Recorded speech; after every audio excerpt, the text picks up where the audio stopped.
Welcome back to Dagryffyn Hobby. My name's Dave. And I was thinking, since you probably saw some of the chaos on the layout in my last video, figured I might tell you a little bit about what's going on.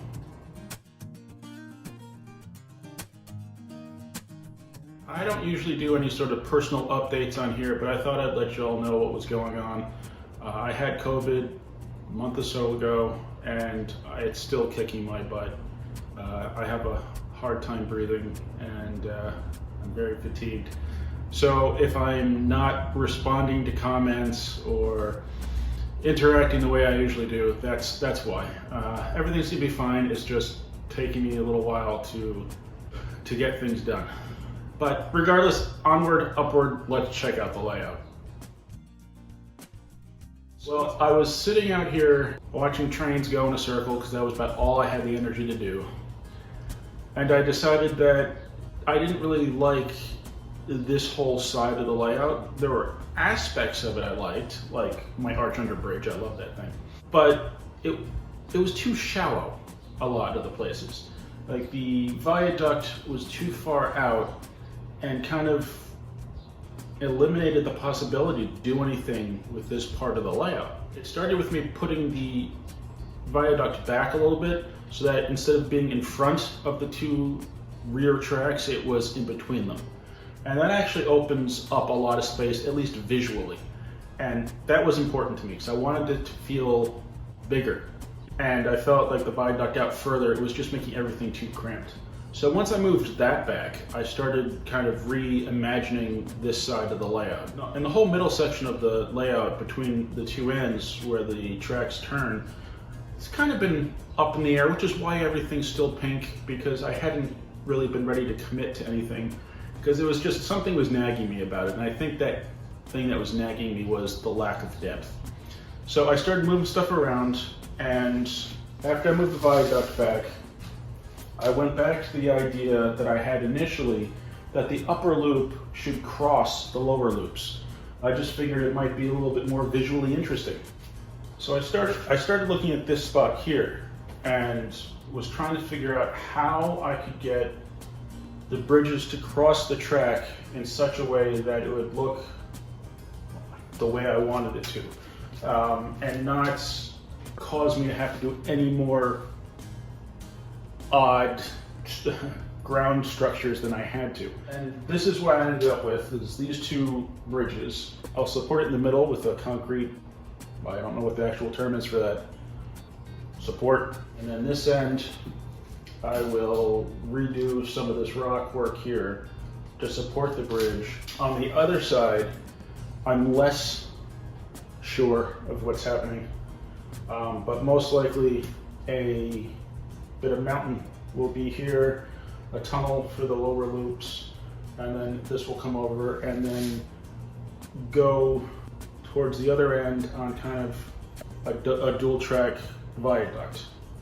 But while trying to figure this out, I went through all sorts of different bridge configurations and different angles, and really what I had to do to get it to work was to take the arch under bridge and move it down. And that enabled me to get the loop to come this way and put this part of the bridge somewhere where I can actually build a rock outcropping underneath it. So give or take an inch here, an inch there, a little tweak as I go. I think this is how it's going to be going. One of the things I like about this, as opposed to the way it was before, was it makes this whole section deeper. I have some buildings back there at the moment just to kind of get the ideas going.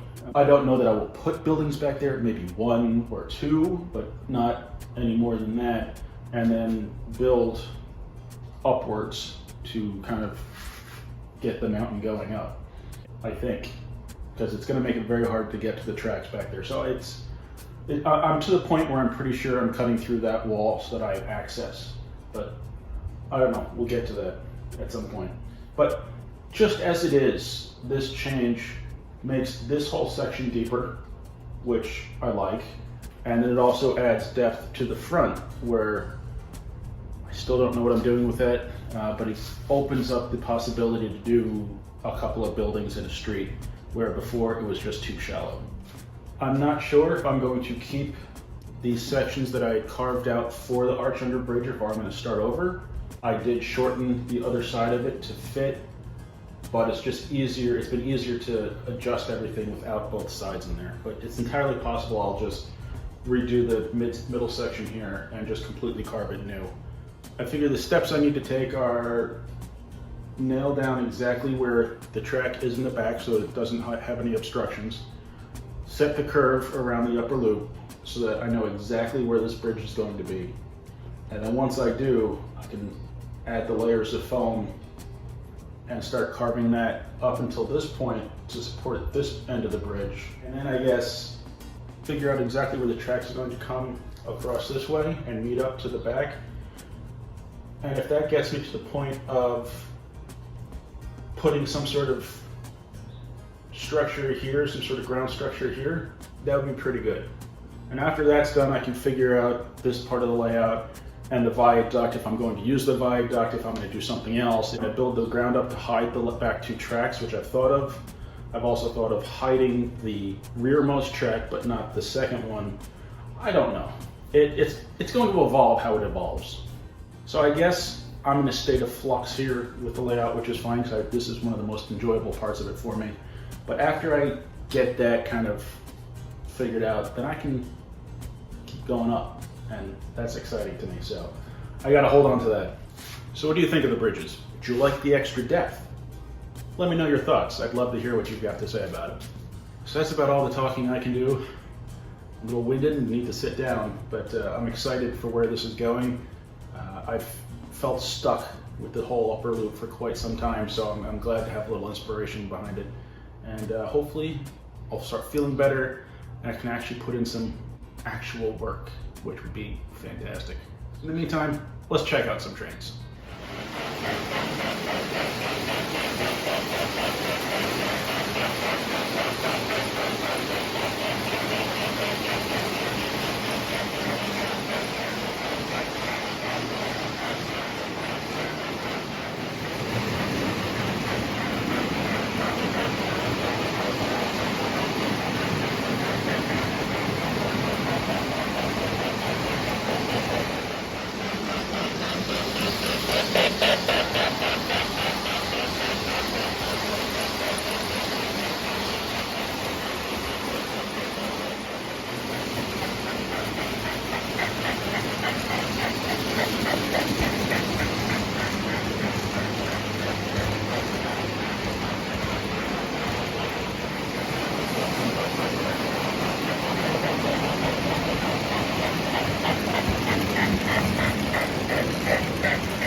I hope you enjoyed the video. Thank you very much for watching.